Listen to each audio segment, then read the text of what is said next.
మేధో BC intellectual seminar conduct చేయడం జరిగింది. దీనికి రాష్ట్ర వ్యాప్తంగా పలు కుల సంఘాల నాయకులు, అఖిలపక్ష నాయకులు, వివిధ ఉద్యోగ సంఘాలు, విద్యార్థి సంఘాలు, యువజన సంఘాలు, మహిళా సంఘాల నుంచి పెద్ద ఎత్తున పార్టిసిపేట్ చేయడం జరిగింది. ఇది తెలంగాణ ప్రభుత్వం నిర్వహించిన కులగణన పైన ఎంతో గందరగోళం నెలకొన్న పరిస్థితుల్లో మరి దానికి రూట్ మ్యాప్ ఎలా చేయాలి, తదుపరి ఉద్యమ చరిత్ర, ఉద్యమ కార్యాచరణ ఎలా ఉండాలన్న విషయం పైన ఈరోజు ఈ సమావేశం జరిగింది.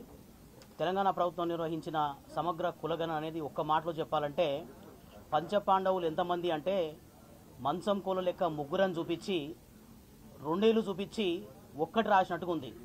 మొత్తం లెక్కలన్నీ కూడా తప్పుల దడక. ఆ విషయాన్ని ప్రభుత్వ వర్గాల్లో ఉన్న పెద్దలు కూడా ఒప్పుకోవడం జరిగింది.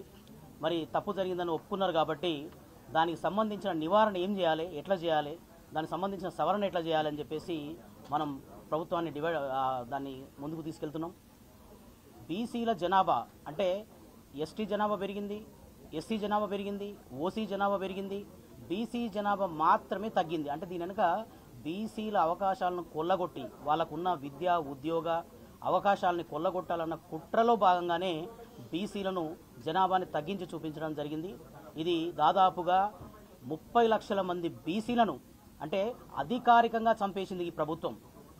అధికారికంగా చంపేసి వాళ్ళకున్న అవకాశాలు లేకుండా చేసిన ప్రయత్నం. కాబట్టి మనం గట్టిగా ఈ సర్వే నివేదిక పైన వాళ్ళను పట్టుబట్టి మళ్ళీ దాన్ని రీసర్వే చేయడమా, లేకపోతే మేము గతంలోనే డెడికేటెడ్ కమిషన్కు వెళ్ళి విజ్ఞప్తి చేయడం జరిగింది.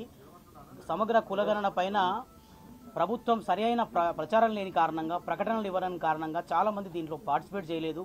మరి అలాంటి వాళ్ళకి మళ్ళీ ఒకసారి అవకాశం ఇచ్చేటట్టు ప్రభుత్వం ఒక డెడికేటెడ్ డే కులగణన కోసం ఒక ప్రత్యేక సెలవు దినాన్ని ప్రకటించి ఆ రోజు మొత్తం రాష్ట్ర వ్యాప్తంగా అప్పటి వరకు నమోదు చేసుకొని వివిధ కారణాల వల్ల వాళ్ళు బయటికి వెళ్ళడమో, ఇంకో ప్రదేశాలకు ఉపాధి కోసం వెళ్ళడమో ఉన్న వాళ్ళందరినీ కూడా అవకాశం ఇచ్చి ఒకరోజు ఏదైనా కారణాల వల్ల మిస్ అయిన వాళ్ళందరినీ కూడా ఒక్కరోజు కార్యక్రమంలో పెట్టి ఈ మిస్ అయిన వాళ్ళందరినీ కూడా చేయాలని చెప్పి డిమాండ్ చేయడం జరిగింది.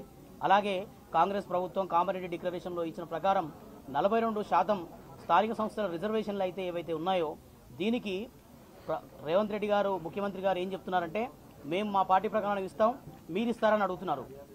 మీ డ్రామాలు ఇక చెల్లవు. మేము మీ పార్టీలను బీఫామ్లు ఇవ్వండి, పార్టీలు టికెట్లు ఇవ్వండి అని చెప్పలే.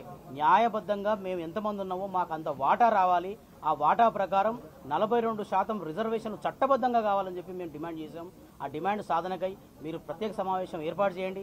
మొన్న మీరేదో నివేదిక కోసం ప్రత్యేక సమావేశం ఏర్పాటు చేస్తే మేమందరం ఏమనుకున్నామంటే, నివేదికను అసెంబ్లీలో ప్రవేశపెట్టి ఇంకా చట్టం వస్తుంది, మాకు అయిపోయింది 42% అనుకున్నాం.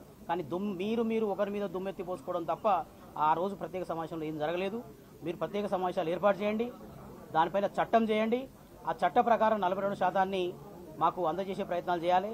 వీటిలో ఏ రకమైన అంటే ఈ సమగ్ర సర్వేలో లోపాలను సరిదిద్దడంలో కానీ, చట్టబద్ధంగా 42% రిజర్వేషన్లు ఇవ్వడంలో కానీ ఏమాత్రం అలసత్వం ప్రదర్శించినా, ఇంకే రకంగా మోసం చేయాలని చూసినా మేము ఎట్టి పరిస్థితుల్లో బీసీలో ఊరుకునేది లేదు. జాతీయ బీసీ సంక్షేమ సంఘం తరఫున ఇప్పుడే కృష్ణ గారు చెప్పారు, ఈ ఉద్యమాన్ని తీవ్రతరంగా రాష్ట్ర వ్యాప్తంగా తీవ్రతరం చేస్తామని చెప్పి తెలియజేస్తున్నాం.